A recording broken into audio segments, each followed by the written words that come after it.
और 8 घंटे दोनों ध्यान दीजिए। दशमलव का गुणा बता रहे हैं। क्या बता रहे हैं? जिसको आता है ठीक है, जिसको नहीं आता है वो देख ले, समझ में आ जाएगा। कक्षा 7 में है, चैप्टर प्रश्नावली है 2.4। क्या है?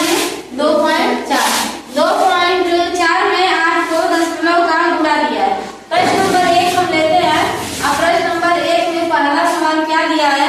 दिया है 0.2 गुणे 6। क्या दिया है? 0.2 गुणे 6।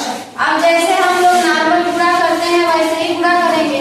इधर देखिए ये आगे की संख्या है, इसको हम ऊपर लिख लेते हैं 0.2। ठीक है, इसमें हम 6 से गुणा करेंगे। जो पीछे की संख्या है उसको हम नीचे लिख लेते हैं। ठीक है, आगे देखिए 6 का पहाड़ा 2 बार पढ़ेंगे, कितना आएगा? 12। 12 आएगा तो 12 लिखेंगे कि 2 लिखेंगे? क्या लिखेंगे? 2। यहाँ पे 2 लिखेंगे, शेष कितना बच जाएगा? 1। लेकिन यहाँ पर 0 है इसीलिए हम पूरा यहाँ क्या लिख देंगे? 12। अब ऊपर ये देखेंगे कि इधर से कितने अंक के बाद यहाँ पे दशमलव लगा हुआ है, तो कितने अंक के बाद दशमलव लगा? 1 अंक के बाद। तो इधर से इकाई की तरफ से दाहिने साइड की तरफ से 1 अंक बाद हम क्या करेंगे? दशमलव लगा देंगे। हमारा आंसर कितना आ जाएगा? 1.2। समझ में आया? एक और सवाल देखिए, कौन सा बता दें? प्रश्न नंबर 15 का तीसरा देख लीजिए। प्रश्न नंबर 15 का तीसरा सवाल आपका क्या कह रहा है? इसमें दिया है 2.71 गुणे क्या दिया है? 5 दिया है। अब इसमें आपको गुणा करना है, या तो डायरेक्ट आप यहीं से गुणा कर लीजिए या आप ऊपर नीचे लिख के गुणा कर लीजिए, तो आपको आसानी होगी। देखिए आगे की संख्या को हम लिख देते हैं 2 क्या है? 7 5 से गुणा करना है, नीचे लिखेंगे। ठीक है, 5 का पहाड़ा 1 बार पढ़ेंगे, कितना आएगा? 5 आएगा। 5 का पहाड़ा 7 बार पढ़ेंगे, कितना आएगा?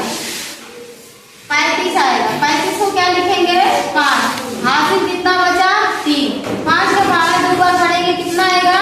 10। 5 दूनी 10 और 3 हासिल जब जोड़ देंगे तो कितना हो जाएगा? 13 हो जाएगा। पूरा हम यहाँ पर क्या लिख देंगे? 13। अब दशमलव कैसे लगाएंगे? ऊपर देखिए कितने अंक के बाद दशमलव लगा है? 2 अंक। 1 2 इकाई की तरफ से 1 2 और यहाँ पे क्या लगा देंगे? 2 अंक के बाद दशमलव।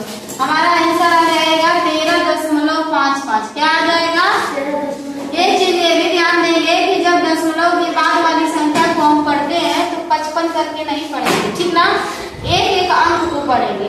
आगे की संख्या को आप हजार में सैकड़ा में काम कर सकते हैं, लेकिन पीछे की जो संख्या होती है उसको एक अंक पढ़ेंगे। जैसे इसको पढ़ेंगे 13.55 पढ़ेंगे कि 13.55 है, तो दोनों सही, लेकिन सबसे परफेक्ट है 13.55। समझ में आ गया? प्रश्न नंबर 2 देख लीजिए क्या कह रहा है।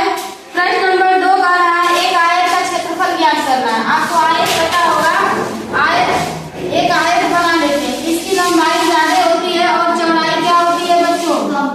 कम होती है।